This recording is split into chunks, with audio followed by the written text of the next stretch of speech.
우리 마음을 다 아시는 주님, 저와 여러분의 인생을 다 아시는 주님, 주님께 맡기시기를 바랍니다.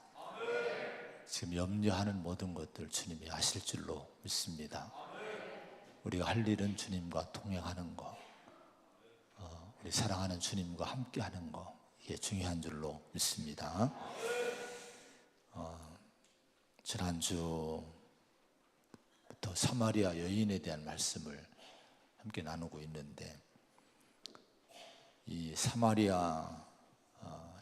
수가라는 동네에 살고 있던, 마을에 살고 있던 한 여인, 이 여인이 목마름을 앓고 물을 기르러 우물로 찾아왔습니다. 이 여인은 육신의 목마름, 물을 좀 구하려고 항아리를 안고 두레방을 갖고 우물에 나왔는데, 거기서 누구를 만났어요? 예수님을 만난 거예요. 미리 거기에 와 있던, 앉아 계시던 예수님이 그 여인을 만나 주시고, 내가 메시아다, 내가 그리스도라고 이제 이 자신을 25절, 26절에 공개를 하십니다. 자신의 실체를 계시를 하셔요. 이 여인은 목마름을 안고, 육신의 목마름을 안고 하는데, 예수님 만남으로 영혼의 목마름이 해결이 되는 거예요. 놀라운 은혜를 이 여인이 받게 됐습니다. 교회는 인생의 우물가라고 할 수가 있어요. 예배는 내 인생의 우물가라고 할 수가 있습니다. 교회를 나올 때 처음부터 누구나 다 나 하나님을 만나야지, 내 인생을, 내 영혼을 구원해 주실 예수님 만나야지, 이렇게 마음 먹고 오는 분들이 없어요.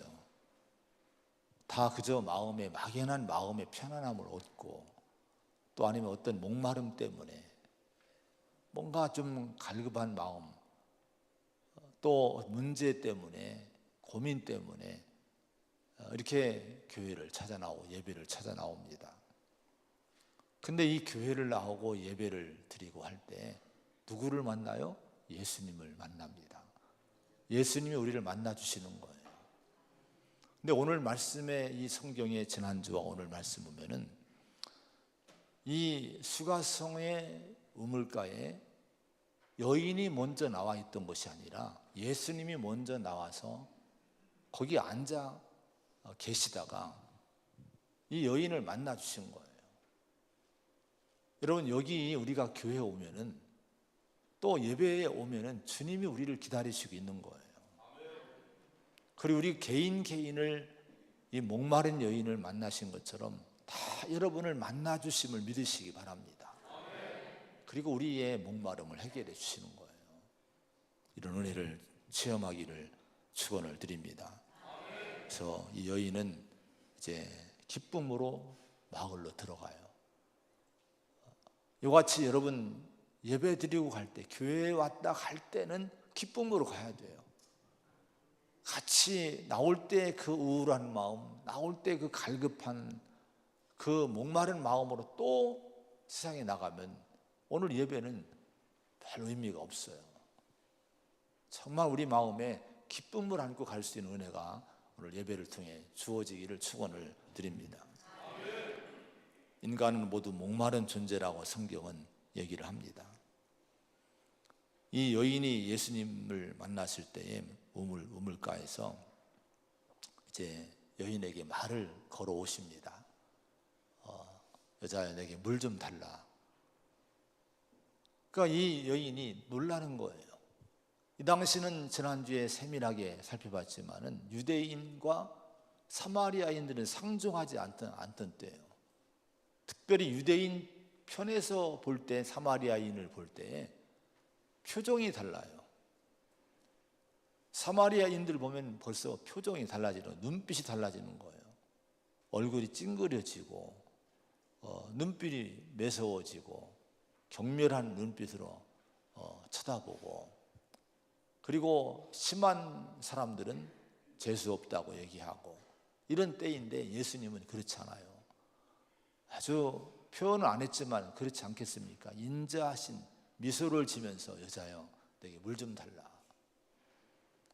여러분, 이건 뭡니까? 상종하지 않는 그 당시의 그 전통, 그 편견을 깨고 주님은 여인을 향해 다가가신 거예요. 기독교는 편견을 깨는 거예요. 사랑으로 이 미움을 깨는 거예요. 그때 세상이 우리를 통해 놀랄 줄로 믿습니다. 자, 이 물을 달라고 이제 여인과 이제 이야기를 시작하신 예수님이 10절에 보면은 이제 내가 생수를 줄 수 있다고 얘기를 하십니다. 내가 내게 생수를 줄 수 있다고 얘기를 하는데요, 생수는요 그대로 말 그대로 살아있는 물입니다. 살아있는 물을 내가 너에게 주겠다, 이렇게 얘기를 합니다. 근데 이런 예수님의 제의에 대해서 이 여인은 이의를 제기해요. 왜 이의를 제기하는 거 아니? 11절 12절에 보면은 지금 이 예수님이 행색을 보니까 유대인인데, 지나간 나그네 유대인인데 물 길을 그릇도 없는 거예요. 그 우물이 얼마나 깊은데, 이 야곱의 우물은요 그 기록을 찾아보니까 어느 사람은 한 25m 깊이가, 아니면 뭐 50m까지라고 뭐 천차만별인데 여러 가지 얘기하는, 어쨌든 뭐 그만 깊은 거예요. 여기는 긴 줄로 매여 있는 두레박이 아니면 물을 기를 수 없어요. 예수님은 아무것도 갖고 있는 것이 아닌 거예요. 더군다나 자기에게 물 좀 달라고 했던 이분이 갑자기 자기가 생수를 나한테 준다고 하니까 여인이 믿지를 못한 거예요. 이의를 제기한 거예요. 어떻게 이 깊은 물에서 당신이 나한테 물을 줄 수 있느냐. 또한 이 우물은 야곱의 조상 야곱이 우리에게 주신 것인데, 이제 여러분 야곱이 주었다는 것은요 지금으로 환산하면 4,000년 전이고요, 이 당시에 이 말씀이 기록될 당신으로 하면 2,000년 전입니다. 오랜 유서 깊은 우물인 거예요. 여기는 우물이 이렇게 요즘처럼 뭐 여기저기 있는 게 아니에요. 이 한 지역에, 한 마을에, 큰 지역에 하나의 우물이 있는 거예요. 2,000년 동안 이 물을 먹고 우리가 쭉 살아왔는데, 당신 어떻게 어디서 무슨 우물을 파고, 언제 우물을 파고, 언제 어떻게 물을 줄 수 있느냐, 당신이 야곱보다 크냐, 이렇게 이의를 제기를 했습니다. 자, 이렇게 혼란해하고 생수를 줄 수 있다는 예수님에 대해서 이의를 제기하는 이제 그 여인에게 예수님이 인생의 문제를 깊이 돌아볼 수 있는 얘기를 한마디를 하십니다. 13절의 말씀 한번 같이 읽어봅니다. 13절입니다. 시작. 예수께서 대답하여 이르시되 자마다 다시 목마르려니와. 자, 물을 줄 수 있다 없다가 아니라 이 물을 마시는 자마다 다시 목마를 거다, 이 한마디를 하십니다. 자, 이 물이 어떤 물입니까? 야곱의 우물, 사마리아인들이 아주 자랑스러워하고 의지하고 살아온 이 야곱의 우물입니다. 근데 이 물을 아무리 네가 오늘 마셔도 또 목마를 거라는 거예요. 지금 네가 항아리 가득 이 물을 가지고 가서 마실지라도 내일 또 목말라서 또 찾아와야 될 것이라고 하는 거예요. 자, 오늘 이 예수님이 하신 이 말씀 어떤 의미가 있을까? 여인에게 한 의미는 뭘까요? 이 물을 마시는 자마다 다시 목마르려니와, 여기서 말하는 이 물이라는 것은 이 사마리아인의 종교를 얘기합니다. 그리고 세상의 종교를 얘기한다고 해석할 수가 있습니다. 12절에 우리 조상 야곱이 이 우물을 우리에게 주셨고 라고 이 여인이 자랑스럽게 얘기를 해요. 근데 이 여인이 사마리아인들이 자랑스러워한 것이 뭔고 하니, 야곱의 우물을 이 자기들이 먹으면서 자신들은요 야곱의 자손이라고 사마리아인들이 믿고 살았어요. 그러니까 자신들이 야곱의 자손이라면 누굽니까? 이스라엘 민족이 야곱의 자손인 거예요. 근데 사마리아인들이 혼혈 민족이면서도 자기도 야곱의 자손이라는 믿음과 자부심 갖고 이 믿음을 갖고 이들이 살아온 거예요. 그리고 이들도 하나님을 동일하게 믿었어요. 자, 근데 이들의 믿음은요, 어떤 믿음이었는가 하니, 사마리아인들의 믿음은 하나님을 믿었지만은 구약 성경을 다 받아들인 게 아니에요. 모세 오경만을 자기들의 성경 믿음의 이제 뿌리로 삼고 이 모세 오경만 받아들입니다. 모세 오경은 율법서예요. 창세기, 출애굽기, 레위기, 민수기, 신명기 5권을 모세 오경이라고 합니다. 이것만을 성경을 인정하고 다른 건 인정하지 않았어요. 그나마 모세 오경도 자신들이 수정을 하고 이런 걸 성경을 가지고 하나님을 믿었던 거예요. 그래서 여러분, 이들의 믿음은, 사마리아인들의 믿음은 하나님의 이름을 동일하게 부르고 그들도 절기를 지켰어요. 절기 지키고 그들의 제사장도 있고 뭐 다 있었지만요, 실상은 참된 믿음이 되지 못하기 때문에 하나님이 주시는 진정한 기쁨은 그들에게 실은 없는 거예요.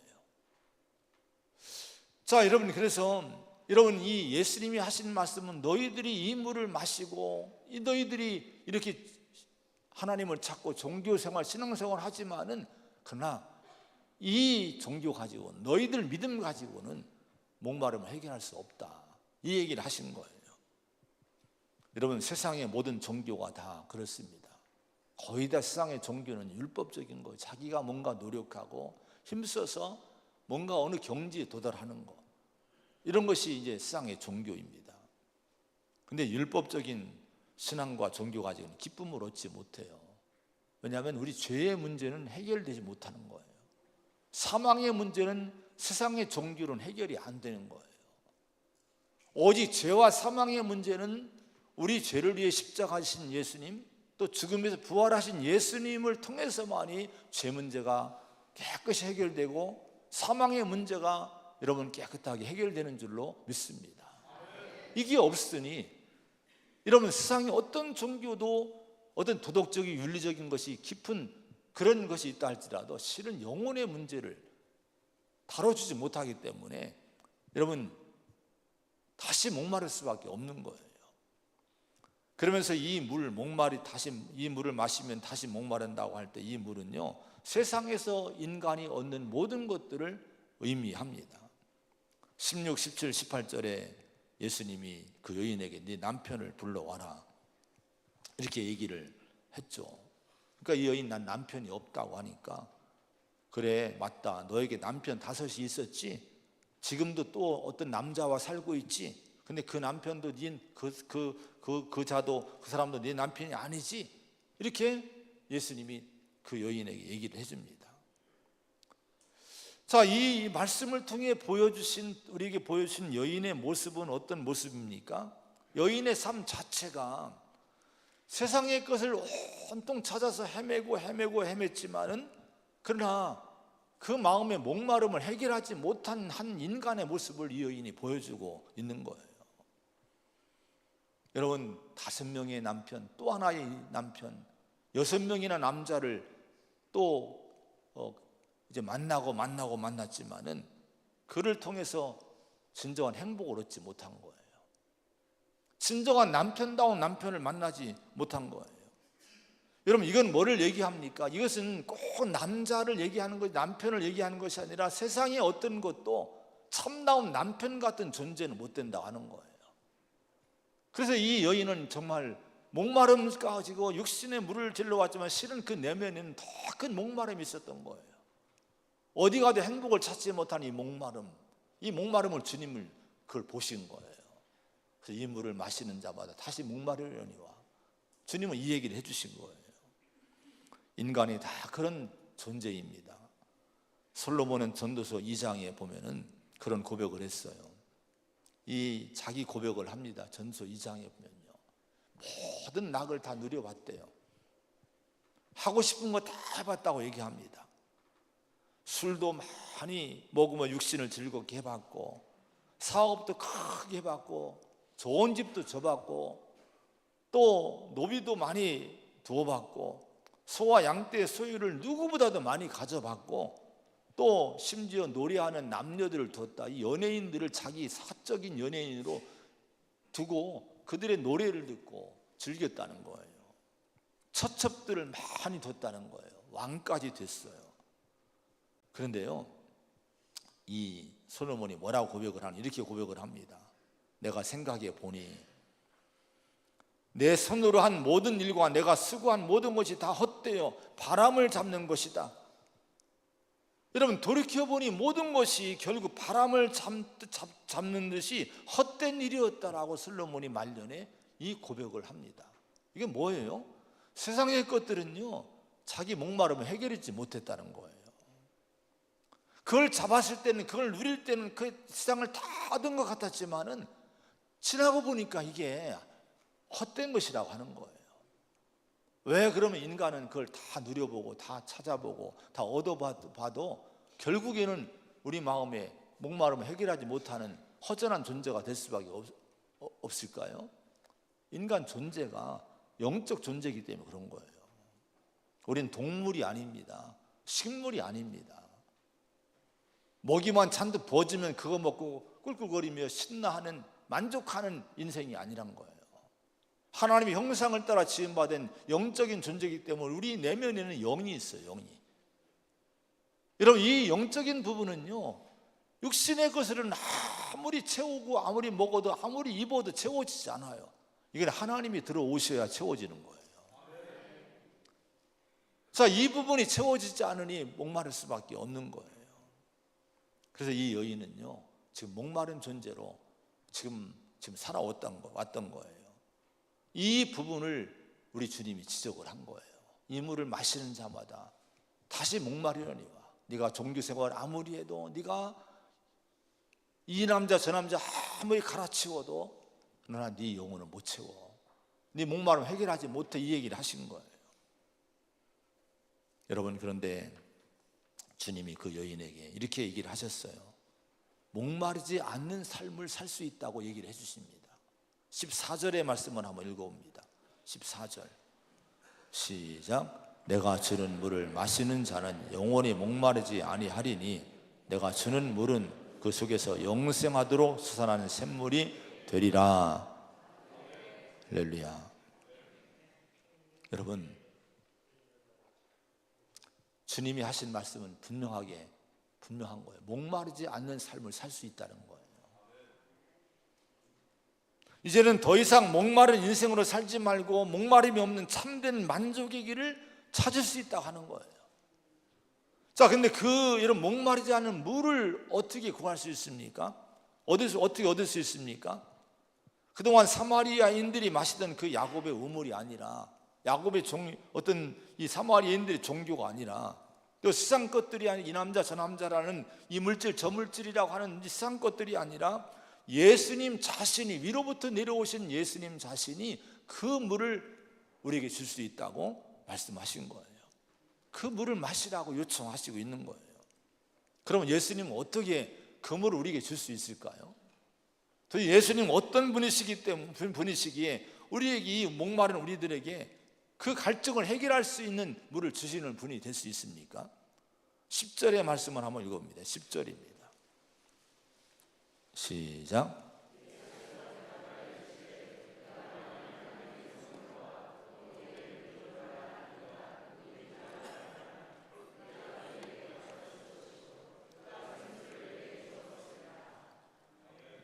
자, 이 말씀에는 두 가지 말씀을 주셔요. 우리가 알아야 되는데요, 먼저 하나님이 인간에 주시는 참된 선물이 뭔지를 알아야 된다는 거예요. 네가 만약 하나님의 선물을 네가 알아야 된다는 거예요. 두 번째는 네게 물 좀 달라 하는 이가 누구시인 줄 알았더라면, 이렇게 얘기합니다. 그러면 생수를 얻었을 거라고 하는 거예요.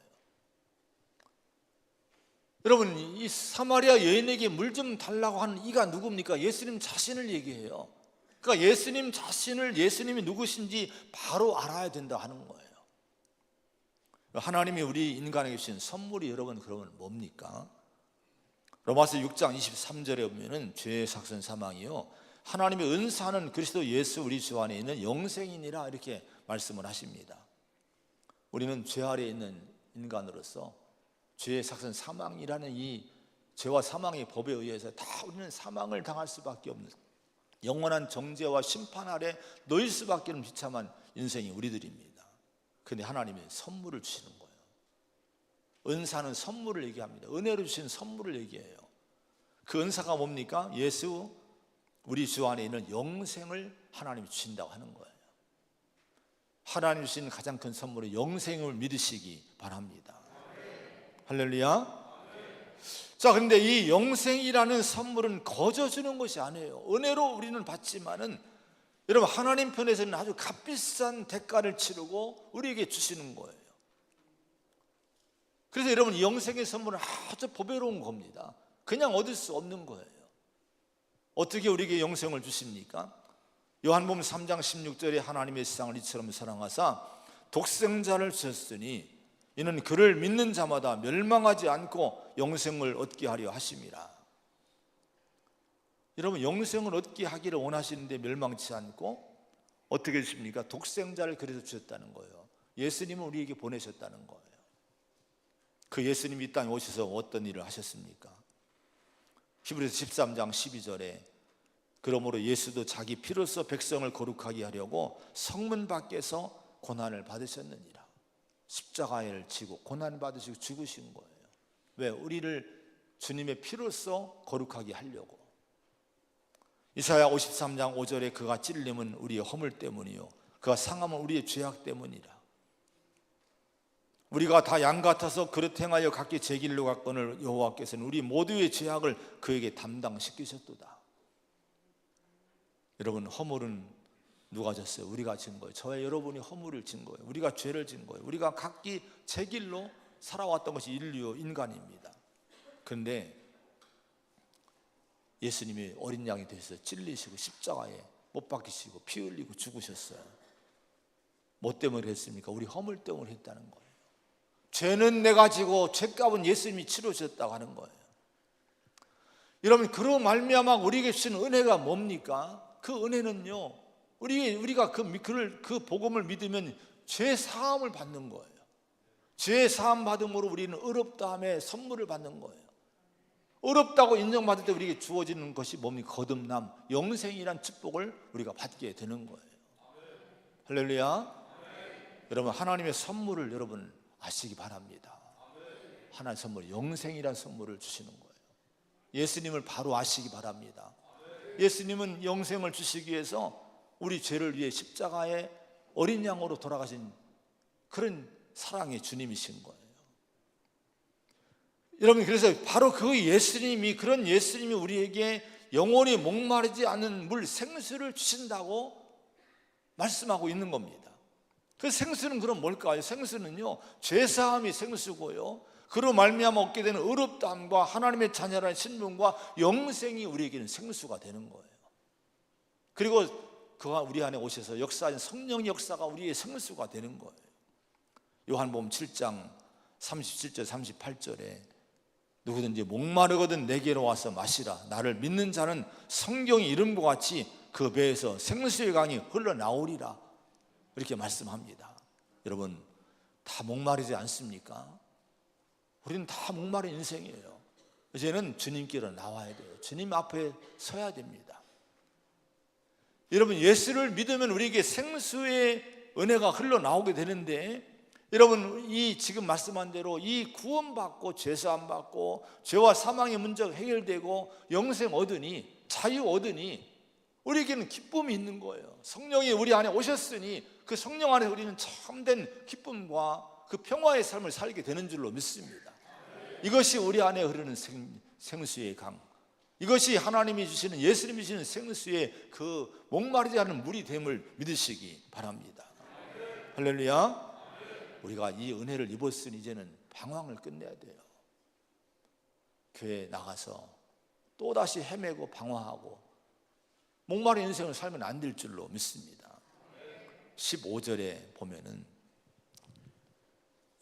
같이 한번 읽어보면 15절입니다. 시작. 여자가 이르되 주여 그런 물을 내게 주사 목마르지도 않고 또 여기 물 기르러 오지도 않게 하옵소서. 자, 생수를 준다고 하니까, 목마르지 않는 물을 준다고 하니까 사마리 여인이 주님 그런 물을 내게 좀 달라고, 다시 목마르지 않는 그 물을 달라고 요청을 해요. 내게 물을 내게 주사라고 할 때, 주사라고 하는 이 단어는요, 히브리어에 보면 아주 강력한 단어입니다. 간절함이 담긴 단어를 썼어요. 우리 안에 이 간절함이 있어야 됩니다. 교회 다니고 신앙생활 하는데 여러분 그냥 또 세상에 나가서는 또 목마른 자로 살아가고 세상 사람과 동일하게 여러분 여기저기 기웃거리 헤매고 이렇게 살아서는 안 돼요. 분명히 예수님 말씀했잖아요. 이제 목마르지 않는 물을 주리라고 말씀하지 않았습니까? 그러면 그 물을 구해야 될 줄로 믿습니다. 그 은혜를 간절히 구하는 성도로 살아가시기를 축원을 드립니다. 그런데 그 여인이 그런 물 좀 달라고 간절하게 요청했는데요, 주님이 그래 이거 마셔라 이렇게 하지 않았어요. 16절의 말씀 봅니다. 시작. 이르시되 가서 내 남편을 불러와라. 주님은 그 요청을 금방 들어주지 않고 이렇게 얘기를 하죠. 네 남편을 데려와 하시는 거예요. 왜 이렇게 했을까요? 이 질문은요, 네 남편을 불러와라 이 얘기는요, 이 여인의 죄 문제를 지적을 하신 거예요. 이 여인의 죄는 뭡니까? 이 남자 저 남자를 찾아다니면서 거기에 행복이 있는 줄 알고 그 죄를 짓고 또 너무 세상을 의지하고 이런 것이 이 여인의 죄였거든요. 여러분, 이 남편의 문제, 이 남자의 문제는 이 여인의 가장 수치스러운 부분이었어요. 양심을 찌르는 부분이었어요. 근데 예수님은 이 문제를 먼저 물을 달라고 하는 이 여인에게, 생수를 달라는 그 여인에게 이 문제를 지적을 하십니다. 이 문제를, 죄악의 문제를 들춰내신 거예요. 왜 예수님은 상처당하고 수치 안고 있는 여인의 아픈 것을 찌르고 지적하고 들춰내셨을까? 이 여인을 창피해 주려고 그랬을까요? 아닙니다. 물이 흐르려면요, 수도관이 깨끗해야 돼요. 수로가 막히지 않아야 물이 흘러오게 되는 거예요. 여러분, 이 죄 문제는, 죄라고 하는 것은요, 우리 하나님과 우리 사이의 이 통로를 막는 거예요. 이 문제가 해결되지 않으면 아무리 하나님 우리에게 생수를 주신다 할지라도, 목마르지 않는 은혜를 주신다 할지라도, 아무리 부어준다 할지라도 막혀서 내 안에 들어올 수가 없는 거예요. 그래서 여러분, 예레미야 5장 25절에 너희 허물이 이런 일들을 물리쳤고 너희 죄가 너희로부터 오는 좋은 것을 막았느니라. 죄는 좋은 걸 물리친다는 거예요. 죄는 하나님으로부터 오는 좋은 것을 막는다는 거예요. 공동 번역에는 죄는 복을 발로 차버린다는 거예요. 여러분, 죄가 있으면요, 은혜를 받지 못합니다. 죄는 이 하나님의 은총과 이 은혜를 누릴 수 없게 합니다. 그래서 여러분, 예수님은요, 이 여인의 죄 문제를 해결하고 이 죄 문제를 거론하게 된 거예요. 그래서 네 남편을 데려와라. 이것은 뭘까요? 네 죄를 먼저 해결하라는 거예요. 여러분, 교회는 뭡니까? 교회는 그저 기분 좋고 마음에 용기만 주고 이런 얘기만 하는 것이 교회가 아닙니다. 긍정적인 얘기하고 막 성공의 얘기하고, 이건 세상에 나가도 유튜브만 들어도 얼마나 들을 수 있어요. 교회 오면 죄 문제를 자꾸 얘기하는 거예요. 왜 그럴까요? 여러분, 이 죄 문제가 해결되지 않으면 하나님의 은혜를 누릴 수 없기 때문에 이 교회에 오면, 하나님 앞에 오면, 예수님 앞에 오면 먼저 예수님은 우리에게 죄 문제를 거론하시고요, 이 죄를 들춰내시고 회개하라고 우리 요청하시는 거예요. 여러분, 죄를 적당히 묻어두고 살지 않기를 바랍니다. 주님 말씀 들을 때 우리 죄가 발견돼요. 양심이 찔려요. 그러면 회개하셔야 됩니다. 회개하시면요, 하나님은 자비로, 하나님이 예수의 보혈로 다 닦아주심을 믿으시기 바랍니다. 이 남편을 5이나 두었던 또 여섯째 남자와 지금 헤매고 있는 사마리 여인이 누굴까요? 이것은 바로 우리 자신을 얘기해요. 인간을 얘기합니다. 여기저기 헤매고 방황하는 그런 이 목마름을 해결하지 못하고 방황하는 우리 자신들을, 인간을 얘기하고 있습니다. 우리 모두가 회개하고 주님께로 돌아와야 될 줄로 믿습니다. 할렐루야. 그러면 여러분, 이 여인이 기쁨을 가지고 돌아가잖아요. 이 죄 문제가 해결되니까 기쁨을 가지고 돌아가잖아요. 그럼 우리가 이런 은혜를 누리게 될 줄로 믿습니다. 자, 여러분, 이 죄 문제를 얘기하고 했을 때에 20절에 보면요, 같이 읽어보겠습니다. 20절입니다. 시작. 우리 조상들은 이 산에서 예배하였는데 당신들의 말은 예배할 곳이 예루살렘에 있다 하더이다. 자, 이게 무슨 얘기일까요? 주님이 남편을 데려오라고 하는 이 여인의 수치스러운 문제를 끄집어냈는데요, 이 여인이 예수님에게 이런 질문을 하는 거예요. 자, 예배 문제를 지금 거론합니다. 예배 문제를 얘기하는, 질문하고 있는 거예요. 자, 우리 조상들이 이 산에서 예배하였는데 이 산이 어딘가 하니 그리심산을 얘기합니다. 사마리아인들은 그리심산이라는 곳에 성전을 전했어요. 왜 그런가 하니 예루살렘 성전 예배를 거부당하니까 자기들이 그래, 그럼 우리는 여기다 성전을 짓고, 이게 야곱으로부터 내려오는, 이게 여기는 이제 우리의 유일한 성전이야. 거기서 그들이 제사장을 세우고 그들 나름대로 신앙생활을 해온 거예요. 자, 그런데 유대인들은 어디가 유일 성전입니까? 예루살렘이 유일 성전인 거예요. 이 문제를 거론하면서 그럼 어떻게, 어디서 예배하는 해야 되느냐, 이 질문을 하게 된 겁니다. 여러분, 근데 이 질문은요, 다른 질문이 아니라 이거예요. 자기의 이 목마름을 해결할 수 있는 물을 주신다는 예수님에게 이제 그 물을 달라고 이제 했는데, 그 예수님이 남편을 데려오라고 죄 문제를 거론하니까 예수님으로부터 죄 문제가 이제는, 내가 죄인이고 이걸 깨닫게 된 거예요. 내가 부인할 수 없는 죄인이구나, 잘못된 인생을 살아왔구나, 이걸 깨닫게 된 거예요. 이 깨달음 뒤에 예배 문제를 거론한 것은요, 뭔가 하니 생수를 선물로 주시는 하나님께 나가는 길이 어떤 길이냐를 질문한 거예요. 여러분, 우리의 마음에 이런 질문이 자꾸 있어야 됩니다. 어떻게 하면 하나님께 바로 나갈 수 있을까? 은혜 받는 길이 어떤 길일까? 여기에 관심을 갖는 성도가 되시기를 축원을 드립니다. 이런 갈망이 우리 가운데 있어야 돼요. 여러분, 우리가 하나님의 이름을 부르고 종교 생활하고 또 여전히 세상을 우리가 살고 있지만은 내 안에 기쁨과 확신이 없고, 또 세상 나가면 여전히 여기 기웃 저기 기웃거리고 우리가 살아가겠습니까? 이제는 결단해야 될 줄로 믿습니다. 주님이 목마르지 않는 샘물을 주신다고 했잖아요. 또 우리는 죄인임을 분명히 깨달았잖아요. 그럼 이제는 어떻게 하면 우리가 이 죄에서 벗어나, 어떻게 하면 은혜를 받고, 어떻게 하면 생수를 마시면서 목마르지 않는 삶을 살 수 있을까? 이 질문하면서 이 길을 찾는 그런 성도가 되어야 될 줄로 믿습니다. 믿음은요, 이런 마음이 있어야, 이런 결단이 있어야 내 믿음이 더 깊은 믿음으로 들어가요. 이런 관심이 없이 그냥 또 세상으로 나가면요, 또 동일하게 한 주간 살다 또 허전한 마음으로 돌아오게 됩니다. 어떻게 믿어야 될까?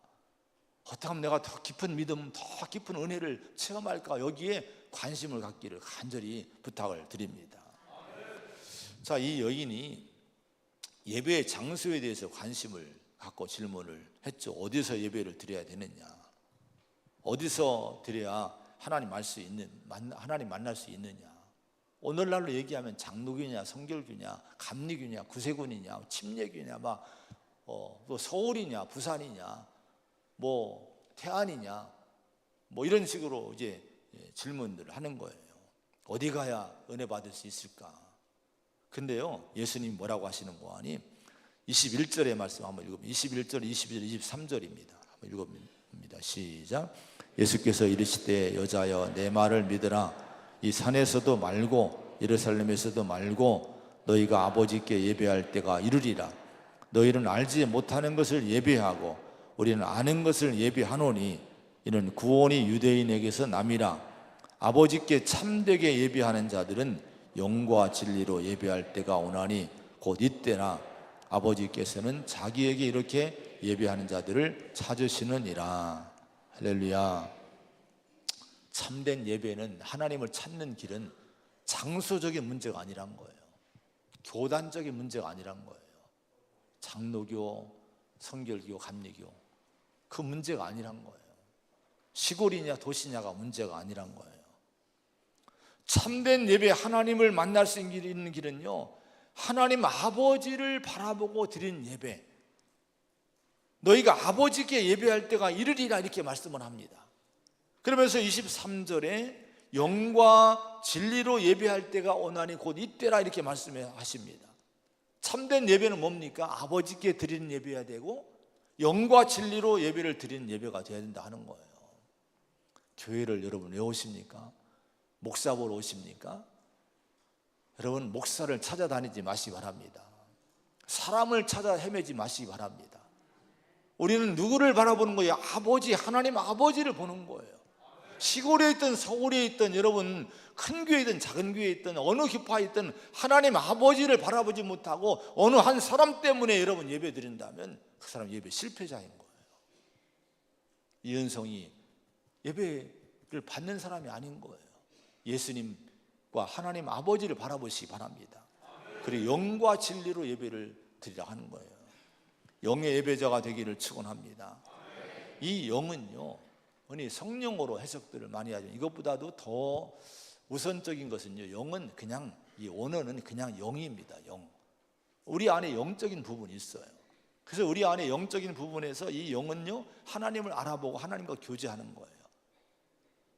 우리가 십자가 복음을 알고 이런 말씀을 알고 내가 죄인임을 알고 예수님이 내 죄를 위해 십자가 하셨음을 알고 그리고 하나님이 영생을 주심을 알고 믿고 깨닫고 확신했으면요, 내 영이 이제 하나님을 만난 거예요. 내 안에 주님이 오신 거예요.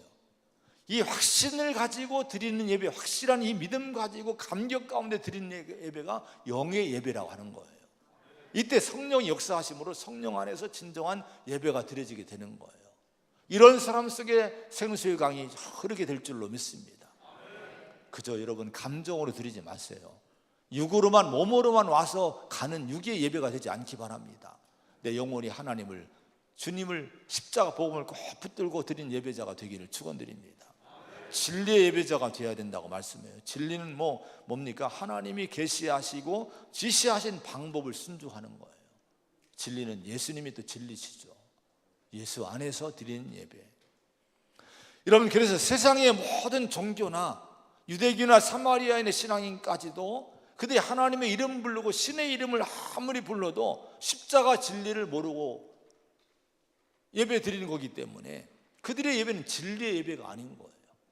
진정한 구원을 체험하지 못한 종교는요, 여러분 이 영이 하나님이 오시지 않았기 때문에 여러분 그런 예배는 영의 예배가 못 되는 거예요. 그냥 육의 예배예요. 그냥 감정의 예배가, 혼의 예배가 될 수밖에 없는 거예요. 여러분, 왜 예배에는 이렇게 말씀을 자꾸 많이 선포합니까? 아마 교인들이 목사님 설교 좀 줄이지, 이런 분이 계실지도 몰라요. 근데 왜 예배 때마다 이 말씀을 자꾸 드려야 됩니까? 여러분, 그 이유가 있어요.